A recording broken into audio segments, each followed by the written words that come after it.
Hola a todos.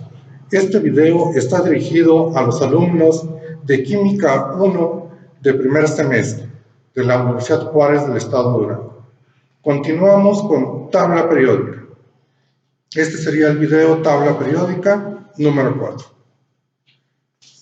En la vez anterior habíamos determinado cuál era el número atómico correspondiente y la posición de cada uno de los elementos.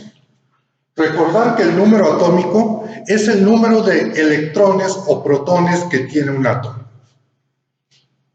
Pero de estos electrones que tiene cada uno de los elementos, los que nos van a interesar a continuación son los electrones libres. Los electrones que tienen una capacidad de combinación que estarían definidos por los electrones en el último nivel energético. Si analizamos, por ejemplo, en el caso del litio, que tiene un número atómico 3, en primer nivel energético tenemos un subnivel electrónico tipo S con 2 electrones, segundo nivel energético tenemos un subnivel tipo S con 1 electrón. El primer nivel energético se encuentra saturado, sería algo semejante a tener helio, y tenemos que en el segundo nivel energético se satura con 8 electrones, tenemos tan solo 1, con lo cual en el universo todo tiende a un equilibrio, tiende a una estabilidad, con lo cual va a ser mucho más fácil decir que tendiendo a una estabilidad tiene de más un electrón. En caso contrario, si hablamos del flúor, que tiene 9 electrones, ¿qué vamos a tener? En el primer nivel energético tiene un subnivel tipo S con 2 electrones, segundo nivel energético un subnivel tipo S con 2 electrones, en el segundo nivel energético tiene un subnivel tipo P con 5 electrones. El primer nivel energético se encuentra saturado. El subnivel tipo S se encuentra saturado. Pero si se fijan, en el segundo nivel energético se satura con 8 electrones y en el segundo nivel tenemos 7. Tendiendo a una estabilidad, tendiendo a un equilibrio, decimos que tiene de menos un electrón. Y así nos vamos a encontrar que, por ejemplo, el flúor tiene 9 electrones, pero tiene libre, está teniendo 5 electrones libres, con lo que tiene una deficiencia de un electrón para tener la estabilidad que nos lo daría si fuera un gas móvil. En el caso del grupo de los metales alcalinos, aunque tengamos 1, 3, 11, 19, 37, 55, 87 electrones, el número de electrones libres en cada uno de estos elementos va a ser tan solo un electrón. ¿Esto para qué nos sirve? Esto nos ayuda a entender que tenemos electrones electropositivos y entender que tenemos elementos electronegativos.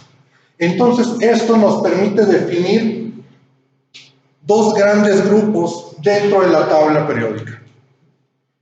Los elementos que van a tener carga positiva, con lo cual van a tender a donar electrones, y los elementos electronegativos que van a tender a recibir electrones para buscar una estabilidad. Esto también lo podemos definir como metales y no metales. Nos vamos a encontrar que existen estos grandes grupos en los que los metales van a ser electropositivos, los no metales van a ser electronegativos. Y esto nos ayuda a entender sus características. La mayoría de los elementos químicos son metales. Van a donar electrones. Vamos a ir viendo que hay diferentes electropositivos. elementos que son demasiado electropositivos, elementos más electronegativos. Vamos a ir viendo esas características que nos van a ayudar a definir y entender lo que son los enlaces químicos. Pero en la tabla periódica, entender elementos electropositivos que tienden a donar electrones, electronegativos que tienden a recibir electrones. Vamos a tener otro tipo de elementos que tienden a donar o recibir electrones dependiendo con qué elemento esté combinado. Pero estamos hablando que es una minoría con respecto a la tabla periódica. Entonces, esto nos ayuda a definir características. Si tenemos dos elementos electropositivos, no va a haber reacción entre ellos. Cargas iguales se repelen. Vamos a poder tener mezclas, compuestos, aleaciones, vamos a tener mezclas y aleaciones, pero formación de compuestos químicos no vamos a tener porque para ello debe existir un intercambio de electrones, que un elemento ceda electrones y que otro los reciba para formar los diferentes enlaces químicos. Entonces, aquí está importante, nuevamente, elementos electropositivos, elementos electronegativos, metales, no metales. Esto todavía podemos ampliarlo un poco más. Si analizamos el caso de el oxígeno tiene un número atómico de 8, tiene 8 electrones, pero de esos 8 electrones, ¿cuántos son realmente electrones libres?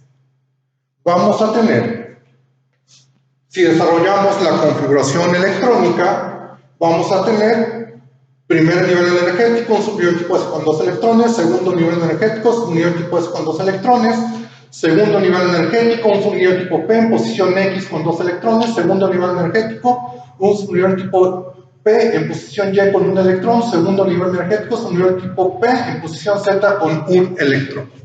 Vamos a tener en segundo nivel energético 6 electrones. Segundo nivel energético se satura con 8, tendiendo a un equilibrio, tendiendo a una estabilidad, vamos a tener que tiene de menos 2 electrones. Si desarrollamos la representación gráfica del oxígeno, tenemos el subnivel tipo S con 2 electrones, el subnivel tipo P en posición X con 2 electrones, el subnivel tipo P en posición Y con 1 electrón, el subnivel tipo P en posición Z con 1 electrón. ¿Qué pasa si lo hiciéramos reaccionar con hidrógeno? Si lo hiciéramos reaccionar con hidrógeno, ¿qué es lo que tenemos? Primer nivel energético, un subnivel tipo S con 1 electrón. Aquí tendríamos, si tiene una carga negativa el oxígeno, para que pudiera haber una reacción, el hidrógeno tendría que trabajar con su valencia positiva, ceder el electrón. ¿Cómo podríamos representar esto? El núcleo del hidrógeno y está cediendo su electrón. Pero si solamente tenemos un hidrógeno cediendo su electrón, tendríamos un subnivel incompleto.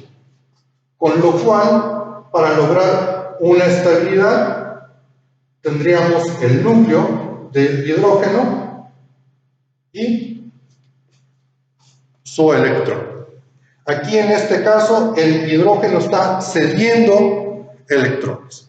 Todo tiende a un equilibrio. Es una de las grandes leyes universales. Entonces todo va a estar en dualidad, todo tiende en equilibrio, tenemos elementos electropositivos, tenemos elementos electronegativos.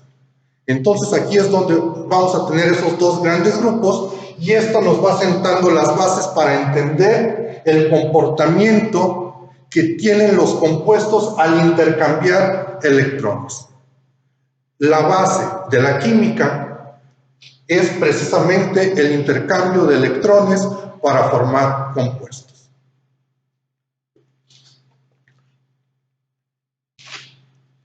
La tarea se las voy a indicar dentro del mensaje de WhatsApp que les envíe. Les voy a mencionar una tarea.